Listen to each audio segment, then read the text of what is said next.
The 2018 iPad Pro came out 6 years ago. Yes, 6 years ago. And now, in the imminence of getting the M3 iPad Pro, I want to give it a long-term review. Because again, I do believe that the iPad Pro 2018 was the best generation of iPads ever. And I do think Apple is still suffering from the release of this device. Yes, many 2018 iPad Pro users still use the iPad Pro.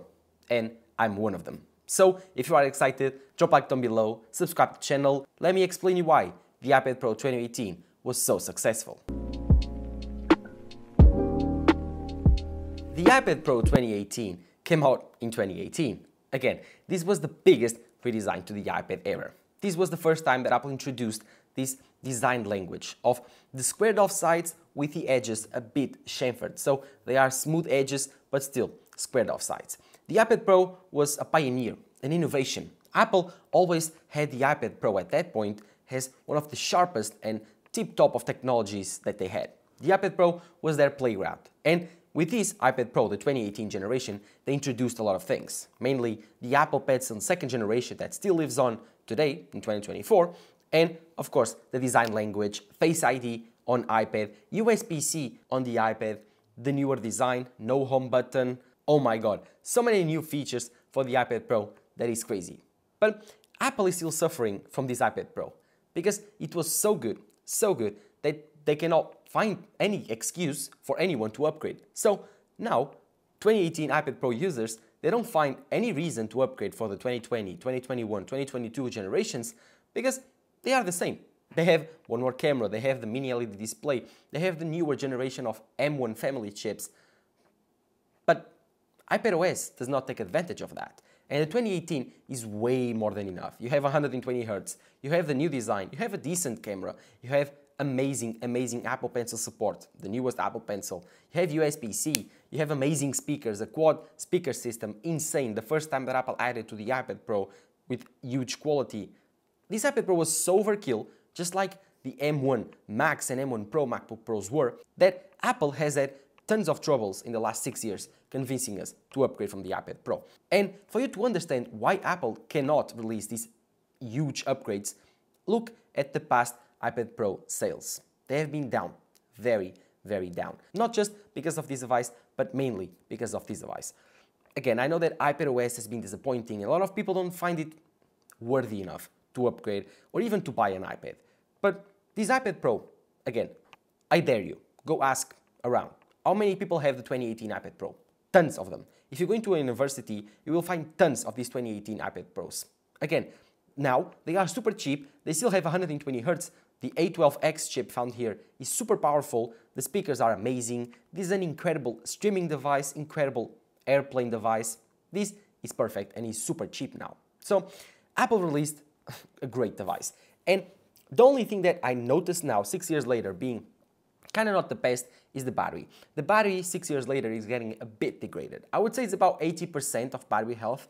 I cannot check it. You cannot check it on the iPad unless you have an app, an outsider's app. So I don't know the battery health here. But here's the thing. The iPad Pro battery was so good at the time, like one day of full work, that now with degradation, I don't kill it that fast. Now I notice when I'm taking notes in university, taking my notes or watching some movies, I don't play games here, but still, while I'm work, I can only last like one day of full class because like 2-4 hours of classes, it dies fast. If you have the screen turned on for a very long time, this is a very bright LCD display and it will drain the battery very fast. This is not a mini LED display like the newer generations, but it's still like an amazing P3 color gamut LCD display. Color accuracy, brightness, incredible. You can edit videos here, you can photo edit here, and you will have no issues. You have the Affinity Photo app, you have the Pixelmator Pro app, you have the Photoshop app, and you have Final Cut Pro, and of course, LumaFusion. So you can do professional work on the 2018 iPad Pro, no issue. You also have DaVinci Resolve here. The only thing that you don't have access to, and this is, in my opinion, a software limitation, is Final Cut Pro. Final Cut Pro is exclusive for the M1 family of iPad Pros and iPad Airs, so no Final Cut Pro for you on the 2018 iPad Pro. Kind of a shame, but you do have LumaFusion and also DaVinci Resolve. So you can do all of the things with the 2018 iPad Pro. I don't video edit on the 2018 iPad Pro. I did in 2020 when I was first starting my channel, Now, since I bought my M1 Max MacBook Pro, all of my editing has been done on the MacBook Pro. The iPad Pro is a note-taking device. It's a streaming device. It's a device that I consume media on. I watch YouTube videos on the couch, very laid back, relaxed. I watch movies on the plane, on the airport, and it's the perfect device to do so because it's super portable, super thin, and the rumors are saying that the M3 iPad Pro is going to be even thinner. Like, I can bend this device with my bare hands right now. And yeah, the camera is really good for, I don't know, scanning documents, not more than that. The front camera is a 3D camera array, so you can do Face ID, which is very, very cool. Like, it's the best authenticating system for the iPad. You just look at it, you swipe up, unlocked, that fast. You don't need to do anything with your finger on the Touch ID button, just like the iPad Airs and the iPad 10th generation and 11th generation. None of that. You can simply look at it, it's already unlocked. And the thing about the iPad Pro and the 2018 iPad Pro, Apple released the Magic Keyboard for this device in 2019, if I'm not wrong. And the Magic Keyboard, that was a very, very controversial device because the Magic Keyboard was an accessory for the iPad that turned the iPad more closely to a Mac than ever. But still, Apple did not update iPadOS to reflect those hardware changes. So you would buy a Magic Keyboard and you will have the trackpad and keyboard support for your iPadOS device, but it will still feel like a touch screen first device. And you would probably start using the touchscreen a bit more even now and then. And at the end of the day, you spend $400 for almost nothing. That's why I don't have almost no case for my iPad Pro. Only has a very, very magnetic thin case from ESR, I think. So simple case, very thin, protects the iPad Pro from scratches, nothing more. And the only issue that I've had with the iPad Pro in terms of durability in the last 6 years has been the screen, which has been broken in the last year. I've broke my screen. I don't know if it's possible to see. Let me see if I can focus there. You can see it on the top. It's broken, and the line comes down, all the way down here. Let me see if I can show you the other part. There. That's where the line ends. And I took it to the Apple Store. Apple gave $2 for this iPad Pro. The employee told me, I don't think it's worth it to give it back. So I ended up waiting. Still use this iPad Pro every day for note-taking. Still fine, does everything well. The only issue is the pen with the Apple Pencil now. If I stroke this crack down the middle, it's not the best experience, let's just say that. One of the durability factors that also happened to my screen, I don't know if it was when I broke the screen or not, but I kind of noticed it like 6 months ago, and I don't know if it's easy to look on the video or not, is it possible to see that green tint on the top of the display? I will try to put some B-roll there to try to show you, but can you see it? It's around the display. I don't know if it's easy to show you, but I easily noticed when I have a very wide screen and it's kind of this green tint around the display. I cannot explain what it is. I think that the LCD is dying. I'm not sure. If you have this issue, let me know in the comments down below. It appeared on like last year, so only on the 5th year of use. I don't know if it's the display that is dying because of the heavy use. Again, I use this iPad Pro every single day for my work. In the last 6 years, it has been abused. Trust me, very, very abused. Oh, and look at this. This has also been very, very abused in terms of drops. Look, look at this. This is where the Apple Pencil rests. It rests right there. And it's completely shot.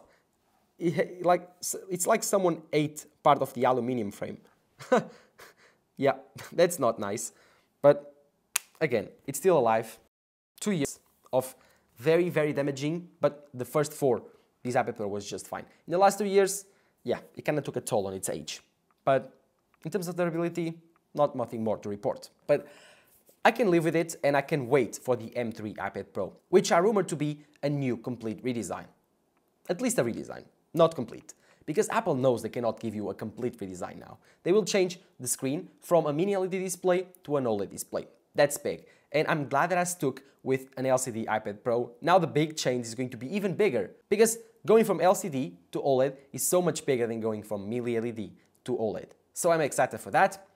I'm excited for also a new camera system, a better camera, maybe an iPhone 12 Pro, 13 Pro camera on the iPad Pro. I need both lenses now. Ultra-wide is also cool. Although I don't take photos with my iPad Pro, that's also a good extra to have. I'm excited to have faster speeds on my USB-C port. This USB-C port is only USB-C 3.0. It's not Thunderbolt speeds, while the newer generation iPad Pros, they have a Thunderbolt port there. So I don't use it, but it's glad that I have it.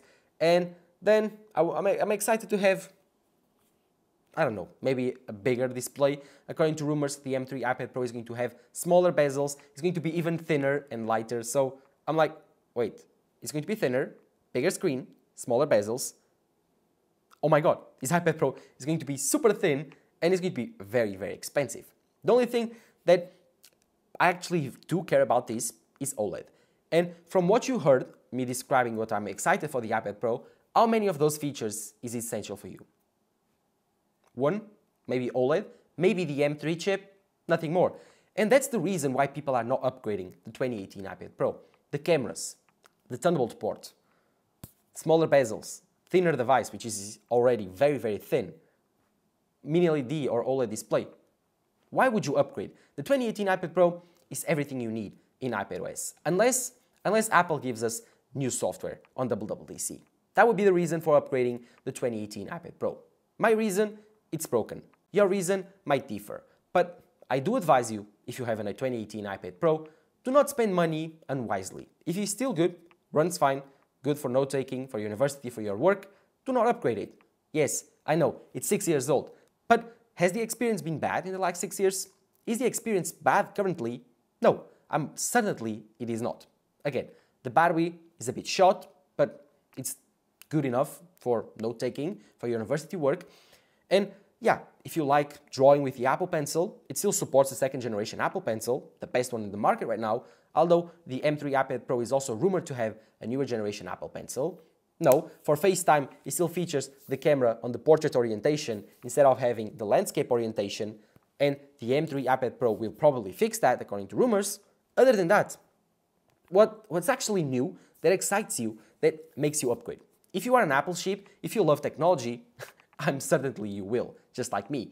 But if you are a normal person that buys things and they have a wise budget, let's just say that, they spend their money wisely on technology, I don't see the reason to upgrade your 2018 iPad Pro. And I'm super happy for the last 6 years. Again, amazing design. The first time that we saw it on any Apple product. And this design has changed every single Apple product since then. The Apple Watch, the iPhone, the Mac, everything has followed this design trend. And of course, the quad speaker system, the best still, one of the best that I have. Like, it's amazing, better than the MacBook Air, it's insane. The cameras, good enough. The USB-C port for the first time, super useful, can charge your iPhone, your Apple Watch, and other devices. Amazing. The Apple Pencil second generation, one of the best things that Apple has ever released for us that love to note-take. And yeah, 120 Hz. 120 Hz is simply the main reason that this iPad Pro is still feeling like brand new. ProMotion technology, insane. And now you understand why Apple is not putting ProMotion technology on the iPhone 15s and the iPhone 16s and the iPhone 17. That technology just makes your phone more durable, lasts you like double the time. And Apple wants you to use your iPhone for 6 years, not 8, not 10. 120 Hz ProMotion technology is a miracle, and I'm so glad that I have it on my 2018 iPad Pro. Other than that, yeah, it's a great experience. The only downside has been the broken screen. Other than that, perfect, 6 years, and I could last even longer if the iPad Pro wasn't broken. But let me know in the comments below what you think about the 2018 iPad Pro. Are you excited for the upcoming M3 iPad Pro with OLED screens, bigger sized displays, and smaller bezels? Of course, let's see if that happens. Also, there are rumors brewing that we are going to have a new Magic Keyboard made of aluminum. The older one was made of that very weird fabric that was not durable enough. It smudged with oils very, very easily, and it was very easily destroyed. Well, this aluminum case will make it look more like an iPad and justify the extra price that Apple will charge for it. So I'm excited for the M3 iPad Pro, maybe next week, maybe 2 weeks from now, maybe in April, maybe in WWDC, we don't know. But I'm super, super excited. Thank you guys for watching, drop a like down below. This has been Tech Smart talking to you here, bye bye.